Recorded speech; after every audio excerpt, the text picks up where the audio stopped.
Oke guys, Assalamualaikum warahmatullahi wabarakatuh. Welcome back to my channel.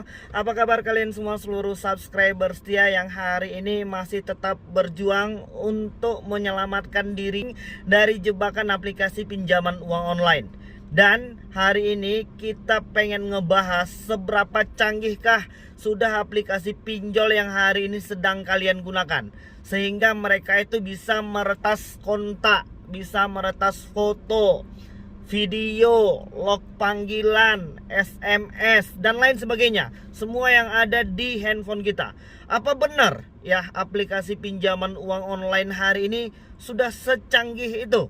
Oke, buat kalian yang masih penasaran dan yang belum menekan tombol subscribe dan tanda like-nya, silahkan ditekan dulu tombol subscribe dan tanda like-nya supaya kita masih tetap semangat untuk membongkar habis seputar aplikasi pinjaman uang online yang hari ini sedang marak dan tumbuh subur di Indonesia. Dan kurangnya pengetahuan dan edukasi kepada masyarakat sehingga korban terus saja bertambah. Apakah aplikasi pinjaman uang online hari ini sudah membantu Anda? Silahkan tuliskan pengalaman Anda ketika menggunakan aplikasi pinjaman uang online. Oke guys, hari ini sumber masalah yang sekarang sedang kita hadapi itu adalah teror ya. Dan hari ini aplikasi pinjaman uang online itu salah satu jaminan yang paling berharga itu adalah harga diri kita sendiri. Kalau dipikir-pikir, kalau dikaji-kaji, dia nggak kenal kita siapa, kita juga nggak kenal dia siapa. Dengan adanya KTP dan beberapa data-data, serta geleng ke kanan, ke kiri, kedipkan mata Anda, buka mulut Anda, mereka mencairkan dana pinjaman. Gampang? Gampang. Mudah? Iya. Bunganya gimana? Wah, itu dia. Coba tuliskan kembali pengalaman kalian tentang aplikasi pinjol yang kalian gunakan itu, bunganya bagaimana, dendanya bagaimana. Dan hari ini banyak orang yang masih terpengaruh akan kemudahan yang mereka berikan untuk mengambil langkah yang salah ya. Apalagi sampai dengan gali lubang tutup lubang. Oke, kita kembali ke pokok permasalahan. Benar nggak sih aplikasi pinjol itu sudah canggih banget?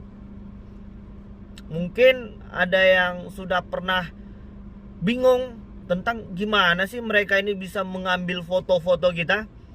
Atau mungkin pernah bingung, kok mereka itu tahu sih kita terakhir berhubungan dengan siapa, nomornya apa. Kok mereka tahu sih itu keluarga kita, atasan kita, dan lain sebagainya. Dan hari ini itu menjadi sumber masalah. Karena banyak orang lain yang akan merasa terganggu ketika mereka ikut-ikutan dituntut untuk disuruh membayarkan hutang kita.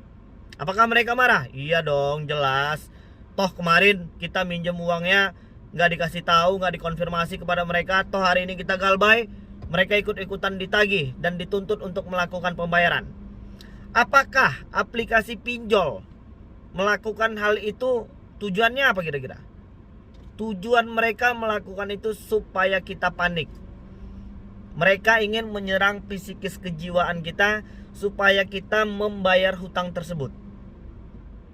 Jadi bagaimana caranya aplikasi pinjol mengambil kontak-kontak yang ada di handphone kita?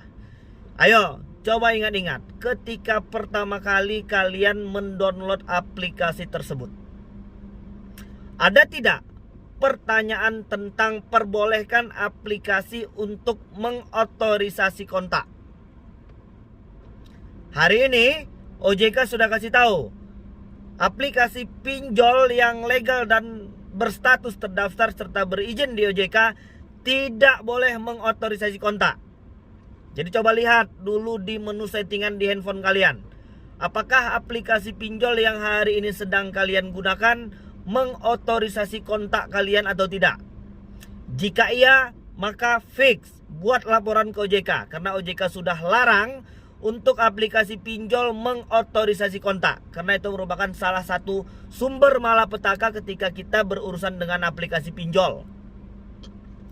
Yang kedua, kenapa mereka bisa tahu ya siapa-siapa aja sih yang terakhir berhubungan dengan kita, baik melalui via telepon atau SMS? Atau mereka sudah punya tim IT yang sebegitu canggihnya sehingga bisa melihat siapa orang-orang yang terakhir berhubungan dengan kita? Jawabannya tidak. Aplikasi pinjol itu tidak secanggih itu. Hari ini semua yang menjadi masalah hari ini adalah kesalahan kita yang kurang teliti dan ketidakpahaman kita tentang memperbolehkan mereka mengotorisasi semua yang ada di handphone kita. Coba bayangin, apalagi yang bisa disembunyikan di handphone kita ketika mereka sudah mengotorisasi kontak, foto, video, log panggilan, SMS, dan lain sebagainya. Bahkan yang lebih sadisnya lagi, foto-foto kita itu hari ini diedit-edit sama mereka. Seperti kurang kerjaan ya. Mereka sebarkan data kita, mereka edit foto kita, mereka buat fitnah ini itu segala macam. Dan itu merupakan sebuah strategi marketing mereka ya sepertinya ya. Jadi kalau untuk menghadapi orang-orang yang galbah itu, mereka melakukan hal yang seperti itu. Dan ketika nanti, kalau prediksi aku sih, untuk kedepannya orang-orang akan menjadi terbiasa ketika aplikasi pinjol ini masih melakukan hal yang sama. Nanti kedepannya orang yang gagal bayar ini kan bakal tambah banyak ya. Apalagi di tengah posisi pandemi perekonomian seperti ini, orang udah gak mikirin itu lagi. Jadi nanti kalau seandainya ini terus-terusan seperti ini, ya udah deh, kalau udah disebar data, aplikasi-aplikasi yang seperti itu di samping sudah melanggar hukum, dan nanti kedepannya orang udah gak merasa stres lagi. Dan itu bagus. Jadi untuk kawan-kawan yang hari ini sedang disebar data, ingat, tidak perlu panik dan jangan merasa malu. Kalian tidak sendirian. Ada ribuan orang yang hari ini juga mengalami masalah yang serupa. Alhamdulillah mereka bisa bangkit kembali, beraktivitas seperti biasa dan bekerja. Jadi apakah aplikasi pinjol hari ini sudah sebegitu canggih? Jawabannya tidak. Coba kalian ingat-ingat kembali dan coba cek ulang aplikasi apa yang hari ini sedang kalian gunakan. Apa saja? Coba itu caranya kita udah pernah share di channel Galbay Pinjol Official. Kalian bisa cek di channel Galbay Pinjol Official, kita udah share bagaimana cara mendeteksi dan bagaimana cara mengamankannya. Kalian bisa lihat di situ. Jadi coba kalian buka menu settingan dulu, terus lihat periksa aplikasi dan coba cek aplikasi yang hari ini sedang kalian gunakan. Apa saja yang kalian izinkan di situ? Kalender misalnya, atau mungkin kontak, foto, video, dan lain sebagainya lah. Itu alihkan saja, geser kursornya ke kiri. Jadi jangan hijau lagi. Kalau selama ini dia hijau, coba balikan ke kiri. Jadi apakah setelah kita melakukan langkah itu maka pinjol nggak bisa sebar data? Jawabannya bisa.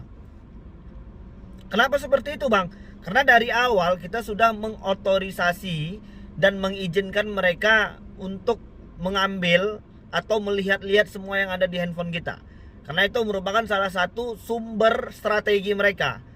Jadi buat yang sudah diloloskan, ya otomatis mereka sudah lihat dong kontak-kontak, panggilan, SMS, foto, video semuanya. Dan apakah setelah kita amankan itu data-data yang ada di sana di server pinjol itu hilang? Jawabannya ya belum tentu, tergantung aplikasi pinjolnya. Dan biasanya itu nggak hilang karena itu mereka simpan untuk sebagai senjata mereka ketika nanti kita gagal bayar, ya. Jadi udah cukup jelas. Yang hari ini bilang pinjol itu sudah cukup modern, atau mungkin mereka sudah punya tim IT yang terlalu bagaimana begitu, ya enggak. Karena mereka hanya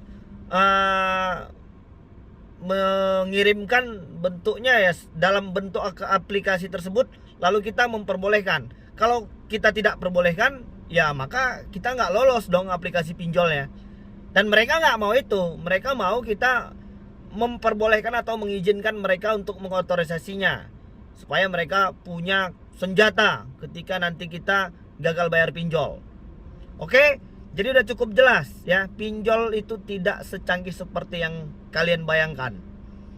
Semuanya itu kesalahan kita dan caranya cukup gampang. Kita tinggal balikkan saja kembali kursornya ke sebelah kiri.